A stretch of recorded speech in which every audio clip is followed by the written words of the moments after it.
Welcome back, class. This is semester number 2, lesson number 10.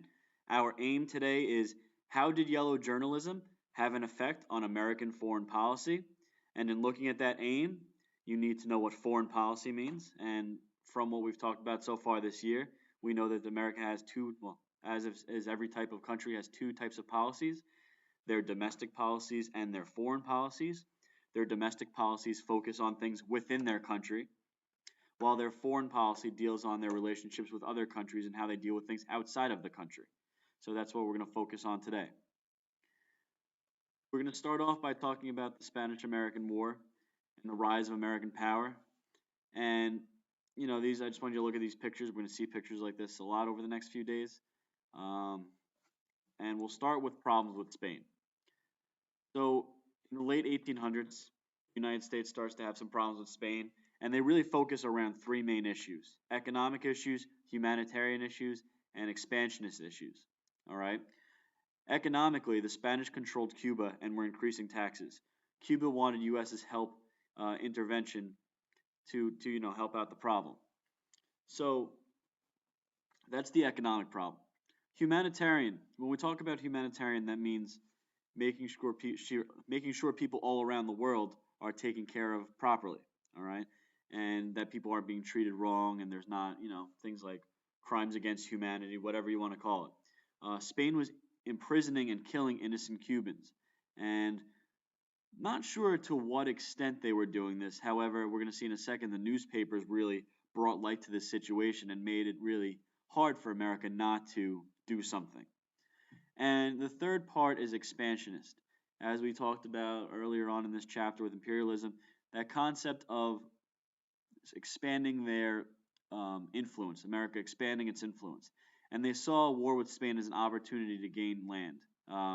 And Teddy Roosevelt, who we talked about a little bit, and we're going to talk about a little bit more later on, he wanted to expand the United States, and they had already expanded all the way across the continent from the East Coast to the West Coast, Atlantic to Pacific, the Manifest Destiny. So now they needed to find other ways to expand, and they saw this as a good opportunity to expand their land and to expand their influence. So what were some of the immediate causes of the Spanish-American War? What caused this to happen? And when we talk about the Spanish-American War, and when you see it on the regions, I can guarantee you 100% you're going to see the term yellow journalism. All right? And what is yellow journalism? Newspapers printed the most sensational stories and pictures they could find about what was happening in Cuba. All right? They were often exaggerated or distorted events to get the public angry. And we see this today when we see newspapers. They always look to get under the people's skin, the reader's skin, to kind of get them worked up so that they, do something about it. And yellow journalism really, I don't know if it created the war or made it happen quicker, because the American public was fully behind attacking the Spanish, because they read what was happening in these articles, and they thought America has to take a stand. America has to defend Cuba. And whether or not everything that was written in these newspapers was true, they probably were not true, but this was a way to get the public's attention. Another cause was the Delome letter, all right, because the Delome letter, Delome was the prime minister of Spain, and he was a Spanish leader, I'm sorry, and he was calling the United States president weak. It was leaked to the newspapers. Who knows if he really said this or if he said something similar and they just misquoted him. However, this is going to be something that causes more of a strain between the United States and Spain. And finally, the sinking of the USS Maine, and this comes up a lot on the Regents exam as well. The USS Maine was a battleship that exploded in Havana, Cuba. All 266 military men on board died. Newspapers blamed the Spanish, and the public started calling for military action.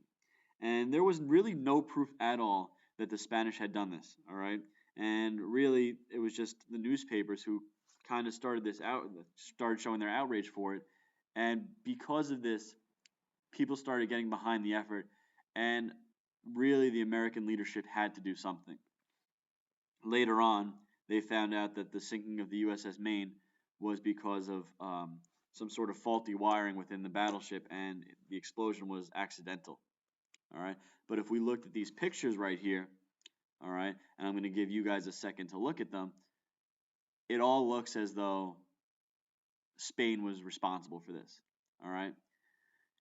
And really, when all is said and done, that wasn't true at all. However, when people saw this, they reacted, and because of that reaction, America had to react. And America reacted by, going to war with the Spanish.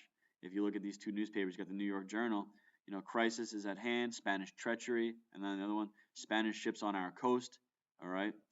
These are things that were not really true, but they were written in these newspapers. And when we talk today about newspapers and you guys say, well, it has to be true, it was in a newspaper, is that necessarily true? Or can newspapers sometimes stretch the truth for just to sell a newspaper? Finally, the results of the war, and it was a very, very, very short war.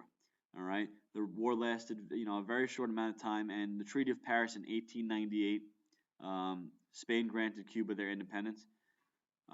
We'll just say America won this war because they did. And Spain granted Cuba their independence. They gave the United States the Philippines for $20 million, so America gave them money for the Philippines. And Spain ceded Guam and Puerto Rico to the United States. Now, I want you to think of why it's important that they got these lands. And if you don't have an idea where the Philippines are or where Guam is, I want you to look at a map or Google it. If you look at it, these are places around the world. All right, they're located on, surrounded by water, and these become great places that serve as naval bases for the United States, where they can refuel, where they can restock their ships. So strategically, this is very important to the United States. They really make out well on a war that shouldn't have even been fought, if not for yellow journalism. Our check for understanding. News organizations were engaging in yellow journalism before the Spanish-American War when A. Publishers tried to prevent the war. B. Articles about Cuba were fair and balanced. C. Editors exaggerated events to build support for the war. Or D. Writers ignored the situation in Cuba. And we will give the check for understanding answer in class. Have a good night.